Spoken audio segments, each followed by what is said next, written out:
Assalamualaikum. Perkenalkan, nama saya Anissa Solehan Nurul Fala dari kelas 12-9. Saya di sini akan menjelaskan akses informasi. Akses informasi itu apa ya? Akses informasi adalah kemampuan setiap orang untuk memperoleh, menggunakan, atau memanfaatkan informasi dari berbagai sumber. Pentingnya apa sih untuk informasi? Supaya menambah pengetahuan, membantu mengambil keputusan, lalu mendukung pendidikan, mewujudkan transparansi. Contohnya, akses informasi juga bisa dicari di berbagai sumber. Contohnya internet ataupun media sosial. Kalian bisa mencari dari sumber manapun seperti TikTok, YouTube, Google, website lainnya. Kalian bisa mencari berita hangat yang sedang diperbincangkan hari ini. Lalu tidak hanya internet dan media sosial saja, akses informasi juga dapat diakses dalam buku ataupun koran. Kalian bisa mencari di berbagai buku yang mungkin lebih akurat dan koran yang mungkin masih ada ya. Lalu media elektronik seperti TV ataupun radio. Kalau radio kalian cukup untuk mendengarkannya saja. Kalau misalkan TV kalian bisa melihat. Jadi apa saja updatean yang sekarang lagi hangat diperbincangkan. Lalu ada perpustakaan atau lembaga resmi. Itu bisa mungkin dari beberapa sumber yang mungkin resmi dari sananya, tidak mengandung hoax. Lalu komunikasi secara langsung kepada narasumber. Kalian bisa menanyakan kepada narasumber apakah benar informasi tersebut. Jangan sampai menjadi hoax ya teman-teman, karena itu akan berdampak besar bagi kita semua, bukan hanya pada diri kita sendiri, tetapi bagi semua orang juga gitu. Jadi untuk agar tidak terjadinya hoax ataupun kalian menemukan kesalahan, kalian bisa membedakan mana yang hoax atau mana yang benar. Bagaimana sih cara membedakannya?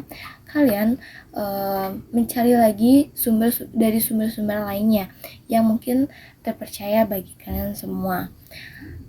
Contohnya, kalau misalkan sedang ramai diperbincangkan di Google, tetapi kalian tuh kurang percaya nih, kalian bisa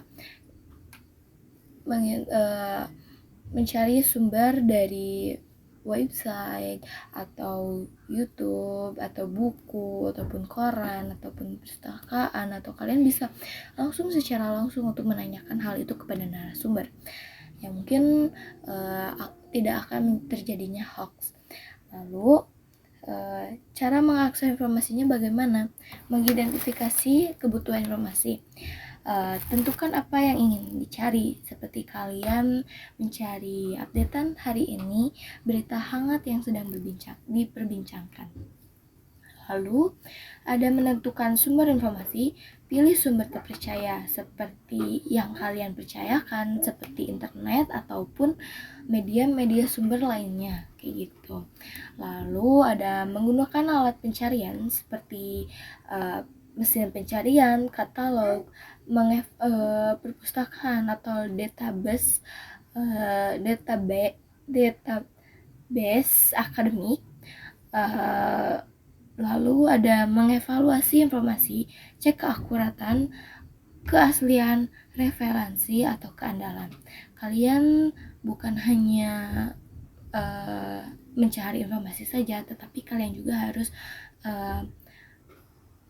mencari apakah ini hoax, apakah ini benar. Jadi jangan sampai membuat kesalahan.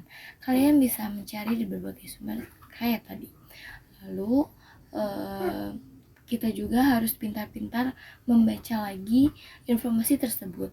Maka dari situ kita harus menerapkan literasi digital, yaitu kita harus berpikir kritis, harus menemukan sumber-sumber lainnya yang terpercaya mungkin.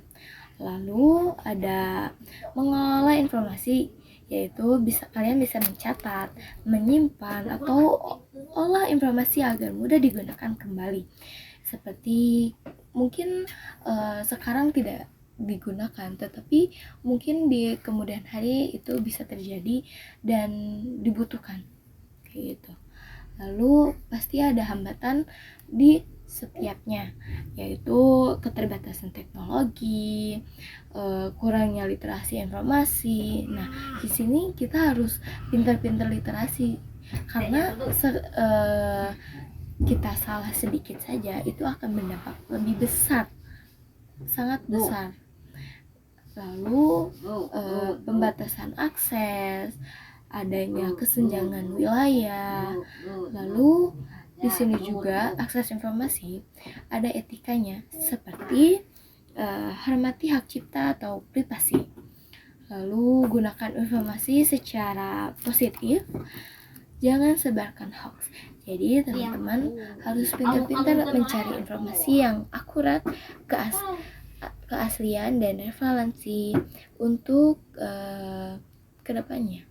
Jadi tidak akan berdampak sangat besar bagi kita semua. Dampaknya negatif ya guys, bukan positif. Jadi sekian dari saya. Assalamualaikum warahmatullahi wabarakatuh. Semoga yang saya jelaskan itu bisa bermanfaat bagi kita semua, termasuk diri saya sendiri. Lalu kalian juga bisa menerapkan literasi digital, di mana yang harus lebih mencari informasi yang lebih akurat. Kalian juga harus membaca ulang untuk informasi agar tidak terjadinya hoax kayak gitu. Lalu mungkin sekian saja yang dapat saya sampaikan. Mohon maaf atas kesalahan maupun